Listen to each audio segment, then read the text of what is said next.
Tonight on EKB Evening News at 6. A Pike County jury reaches a verdict today in a murder case. Good evening, I'm Gary Sloan. And I'm Cindy Mae Johnson. Irvin Smallwood has been cleared of all charges relating to the 2013 death of Gregory Todd Martin.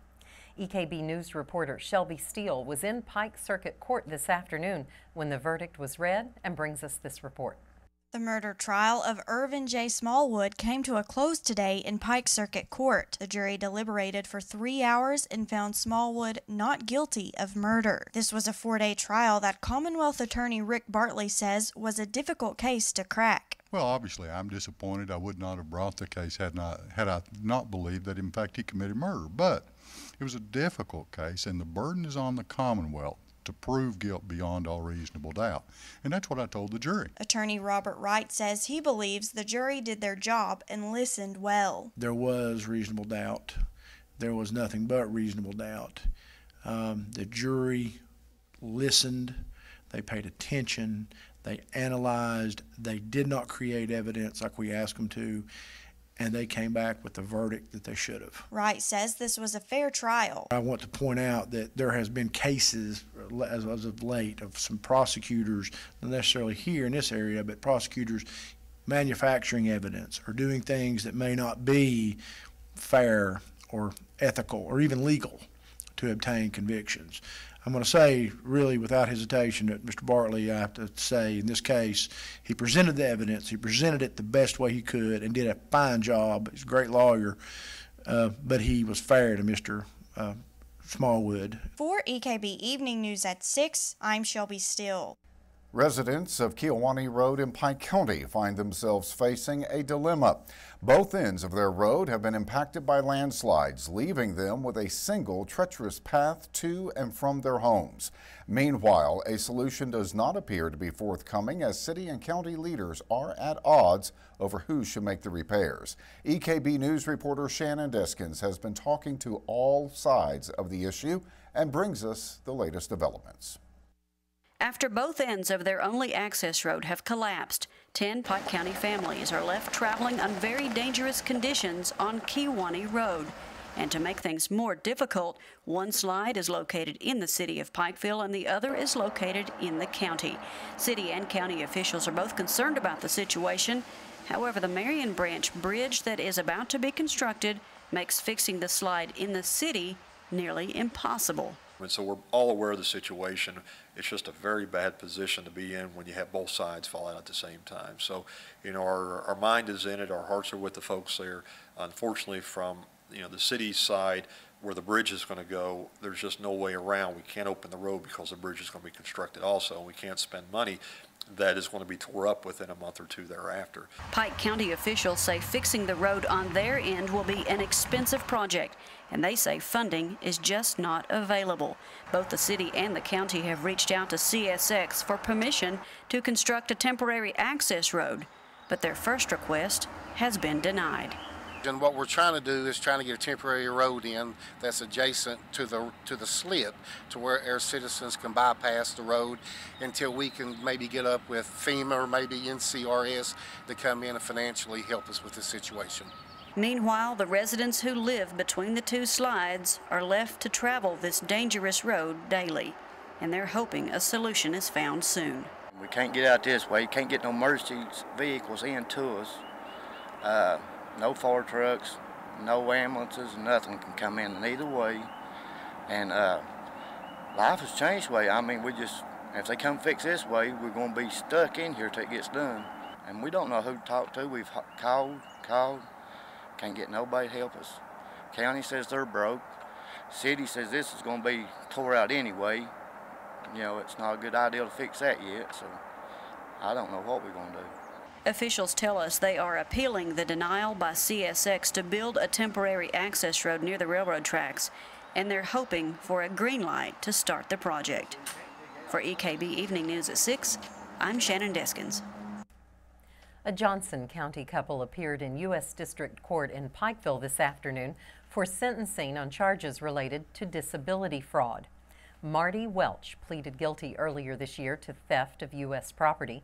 In his plea, he admitted to lying to the Social Security Administration in order to obtain disability benefits totaling over $116,000 over an 8-year period.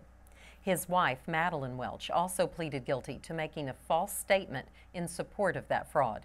In court today, Marty Welch's attorney, Steve Owens, presented evidence of his client's generosity and his volunteer work. Owens asked that his client be given a sentence that did not include incarceration. U.S. District Judge Danny Reeves was unmoved, however, and sentenced Marty Welch to spend 24 months in prison. Madeline Welch was sentenced to 12 months and 1 day. The Welches were both previously incarcerated on charges related to a chop shop they ran from their home. State Representative Leslie Combs and House Speaker Greg Stumbo yesterday announced that Mountain Water District has been approved for a $3.1 million loan to replace the Douglas Water Treatment Plant. If the project is approved by the Public Service Commission, it will allow the system to increase treatment capability from 200,000 gallons a day to 300,000 gallons a day, with preliminary work to bring the plant up to 400,000 gallons in the future. The bulk of the money will go toward the plant itself, while $400,000 will be spent on system upgrades. The loan will be paired with $600,000 in other money previously approved in the state budget. Ray Douglas Stapleton and Tina Marie Stapleton of Johnson County were sentenced last week on charges tied to a pain clinic they started in Paintsville and later moved to Prestonsburg and then to Oxshire. The couple pleaded guilty earlier this year to conspiring with 3 doctors to improperly dispense Percocet, Loracet, and Xanax. According to their plea agreement, patients who went to the clinic saw a doctor on the first visit, but rarely saw one on subsequent visits. Instead, signed and photocopied prescriptions were waiting for the patients. The investigation into the Stapletons' clinic began after Ray Stapleton was arrested on unrelated charges after a traffic stop in Magoffin County when officials found nearly $1.3 million of cash in his car. Ray Stapleton was sentenced to 7.5 years in prison. Tina Stapleton was sentenced to 4 years. Coming up, a visit with the incoming president of Big Sandy Community and Technical College today. And Jeannie Wally Theater is ready to unveil their latest production. We'll show you what it is in 2 minutes.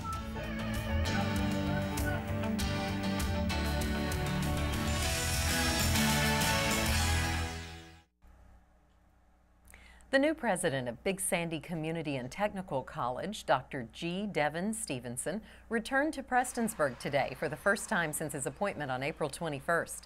With nearly 40 years of higher education experience, Dr. Stevenson brings a wealth of knowledge to the college.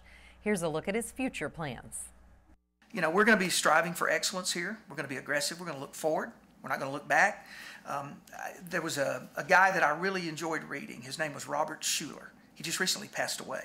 He was a possibility thinker. And he taught that you don't play on the negatives. You don't play on the things that happen to you. You focus on how you can respond or react to those things. How do you overcome the negatives and not look at them as negatives, but opportunities? And so that's sort of my mantra. That's how I operate, with a very positive attitude, very optimistic about the future. The most important attribute for any leader today is to have a very high tolerance for change, because change is coming, and we have to be comfortable modifying our behavior, modifying our perspectives as to what we need to be as we go forward. Tomorrow we'll bring you more of our interview with Dr. Stevenson as he discusses the opportunities posed by the challenges involved with a struggling coal industry. EPA Chief Gina McCarthy went before a Senate Appropriations Subcommittee yesterday, and Senate Majority Leader Mitch McConnell used the opportunity to voice his opposition to regulations the agency plans to enforce the Clean Air Act. McConnell told McCarthy he believes the agency is overstepping its authority. Furthermore, he said the agency's planned actions will hurt Kentuckians. You cannot guarantee your carbon regulations won't cost my constituents jobs. You cannot guarantee your carbon regulations won't raise their utility bills. You refused my multiple invitations to come to our state and discuss these regulations with my constituents. And one of your deputies, listen to this, added insult to injury when she said, EPA only held hearings, she said, on carbon regulations in areas where your colleagues, quote, were comfortable coming to, end quote. I assume that's places unlike Pikeville, Kentucky. During the exchange, McCarthy countered that she believes the EPA is well within its mandate as outlined in the Clean Air Act. Both agree that the issue would be ultimately resolved in the courts. The curtain will rise tonight on Jenny Wiley Theater's newest production, the 25th annual Putnam County Spelling Bee. EKB News reporter Courtney Lovern got a sneak peek at the comedy, and she brings us a preview. Here at the Jenny Wiley Theater in Pikeville, a new play is coming to town. Titled the 25th Annual Putnam County Spelling Bee, I took some time to speak to some of the actors and the director of the show to see what it would consist of. It's kind of a rare show because it celebrates smart young people, and it celebrates misfits and people who don't quite fit in, and maybe people who are a little bit, fit outside of the mold.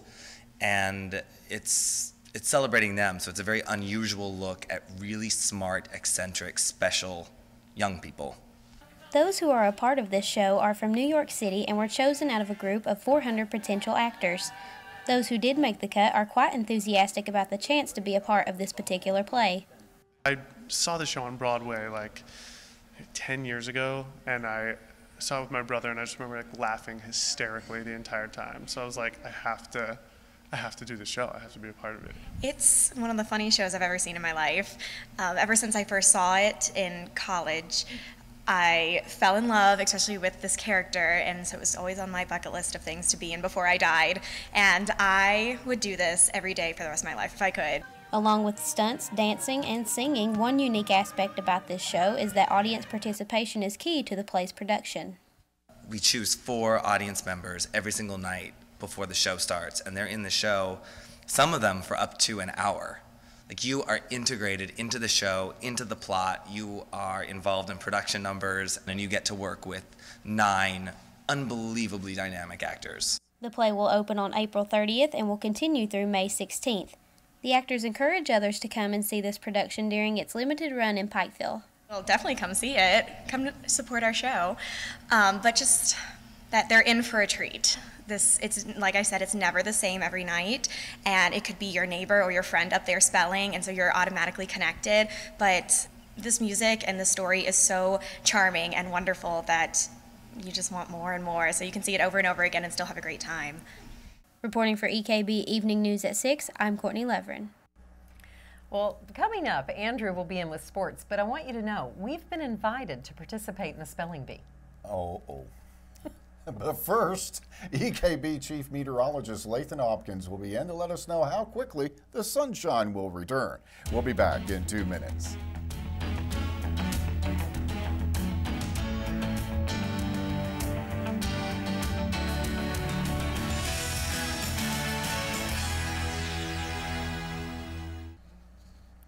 You know what got me through today?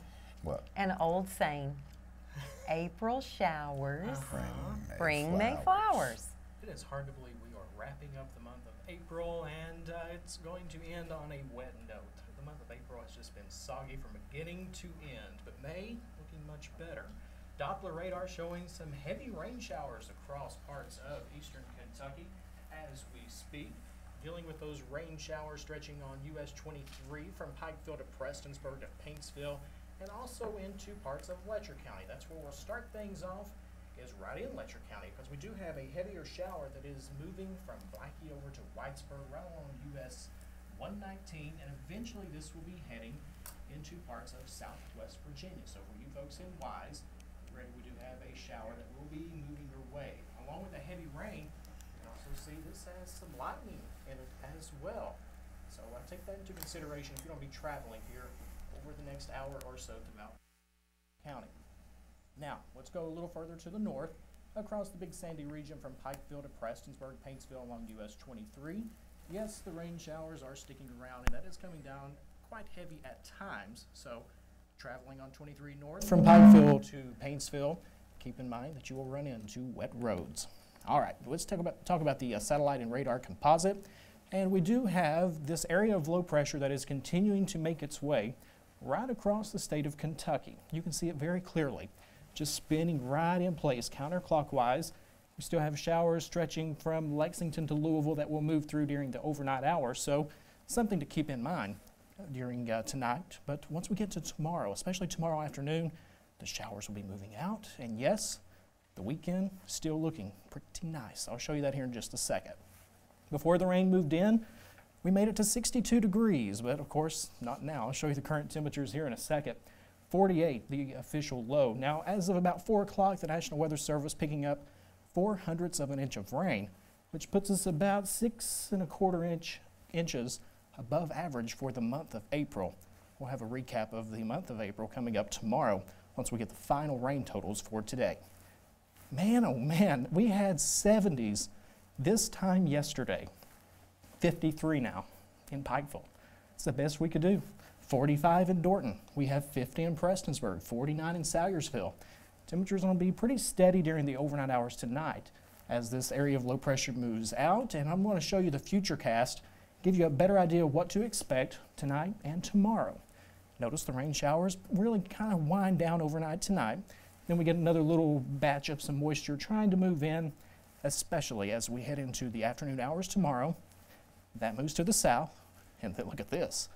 Clear skies expected tomorrow night into Saturday, and yes, get ready for a beautiful weekend. Now, the pollen count, Faith Pharmacy, Adams Plaza in Pikeville, brings you the pollen count every night. Friday, 7.1, which puts us in the medium category and then back into the high category, of course, with the sunny skies moving in Saturday and Sunday. Look at the 5-day forecast. I'm so excited. Monday, Tuesday, 80, 82 degrees. Welcome to May. It's about time. 70s and 80s. It was exciting. Come on. Flowers. Now, it's the April, flowers if we can just keep May dry, at least drier than April, we'll be in good shape. I'm a little worried, though, about your pollen count. You may need to move to, on Sunday, to a 12 or a 13. You think we should just exceed? Just keep going. The limit's 12. We're going to go to 14. We'll see how that goes. Well, this weekend, the East Kentucky Science Center and Planetarium and Alltech are teaming up to host Super Science Saturday at the Science Center. The free event will feature Alltech's educational outreach specialist, Miranda Woodall. Participants will learn about DNA, what it looks like, and why it's important. Woodall will teach participants how to extract DNA from strawberries. The event will also feature hands-on activities centering on Alltech's core technologies, as well as planetarium and laser shows. Super Science Saturday begins at 10 a.m. Saturday at the East Kentucky Science Center on the campus of Big Sandy Community Technical College, Prestonsburg. I want to extract DNA from strawberries. Do you really? Okay. Yeah. Well, you might want to take that class. I We'll be might. back with sports in 2 minutes. Well, looks like some recruiting maybe for U Pike basketball. It never stops. That's right. There is no recruiting season then, The huh? recruiting season's about 364 days a year. It is the off season for college basketball, but the recruiting season never ends for college coaches and staff. UPike head man Kelly Wells and his staff are at full force to fill their roster with the best equipped players for next season. The University of Pikeville Bears finished their season at the NAIA National Tournament in the Elite Eight and are preparing to reload and come out strong next season. Michaela Colley has the report. Coach Kelly Wells is excited for the 2015 recruiting class as he has recruited a few local players around the area to fill some open spots for him and his team. We're very excited about the current additions. We were fortunate to redshirt 3 kids, so we've got 3 young men that know our system that will be coming in. And we also signed 2 2,000-point scorers from the local area at East Ridge, Johnny Miller, and from Sheldon Clark, Chase Parsley. So we've got 2 very good scoring additions, as well as being younger kids from the area. Now we've got to surround those with some post players. As everyone knows, we were shorthanded in the post this last year, so we've got at least 2 scholarships that we've got to sign some post players in. Well, we've wrapped up the guard positions and the wing positions, so we feel very comfortable with where we're at there. And now we're just hitting the junior college and transfer lines to try to find the last pieces to the puzzle. And it's very important for us to secure that all the guys are returning finished grades academically, and so they're eligible to play again next year. Coach Wells is excited about the preparation for the 2015 season, as well as all of his returning players. Well, we're basically concentrating on strength and conditioning. We do a lot of individual instruction with our guys right now, but their biggest focus is their academics. So we really try to stress that this time of year too. But it's going super smooth. The guys that are returning, we have 11 guys returning now. It's the first time in a long time we've had that many players. So the future is bright for the Bears. Coach Wells and his staff will be hosting a series of summer camps to help the local young players improve on their performance. We do 3 great camps every summer. Second week of June we do our youth camp, and that's for boys and girls. Then we do an elite camp on the second and third Saturday of June, and then we do our team camp the third week of June. This year I think we've got right now 40 teams registered for team camp, local area type schools, and we really try to get out and see as many kids as we can, and it's a chance for us to give back a little bit too with our youth camps.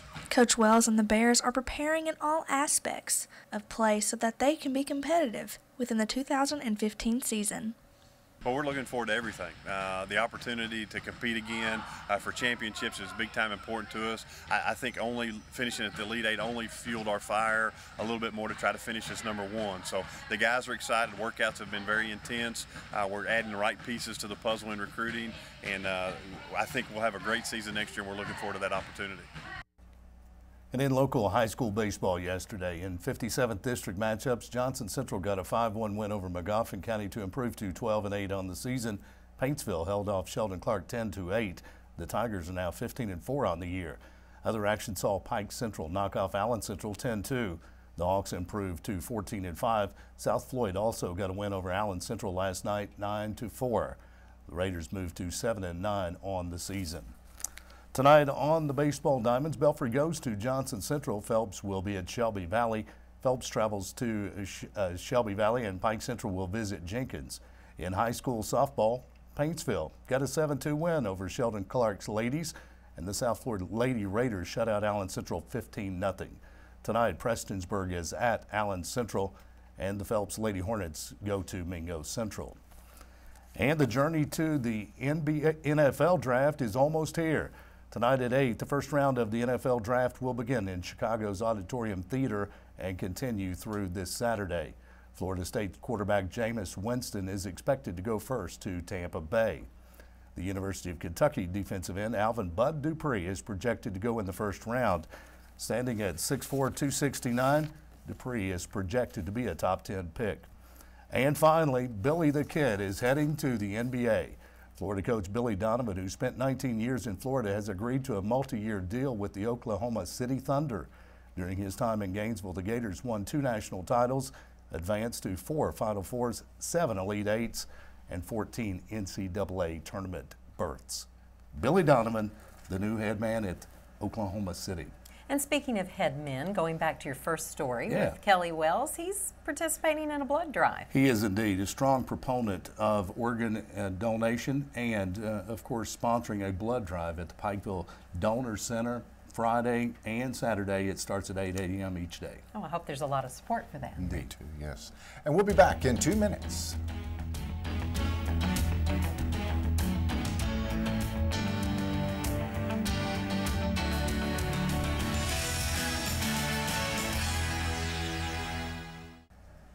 Well, showers continuing overnight tonight and through part of the day tomorrow. Once we get to tomorrow evening, things improve. 66 degrees the high for tomorrow. The 70s are back Saturday, Sunday, and low 80s by Monday and Tuesday of next week. Big warm up. It sounds really great. Before we leave tonight, we've got some late breaking news to pass along. Tonight's presentation by biblical archaeologist Dr. Gabriel Barkai has been postponed. The plane that he was coming in on experienced some delays, so they've needed to cancel tonight's event. Instead, the presentation will be held at 7 o'clock tomorrow at the Presbyterian Church on Cedar Creek in Pikeville. If you have tickets for tonight, they will be honored at tomorrow night's event. Very good. It's an exciting event. Yeah, I'm really excited about it. I'm going to be there. And we've got a Sports Guys tonight. Yeah, since that event is postponed to tomorrow, tonight tune in to the Sports Guys at 7. That's a good idea. Well, that will do it for tonight's EKB Evening News. Remember, you can get more local news anytime by listening to the radio stations of East Kentucky Broadcasting. You can also follow EKB News and EKB TV on Facebook and Twitter. We leave you tonight with some of the tranquil sights and sounds of this afternoon's rainfall, saying goodbye, wet April. Good night. Thanks for watching.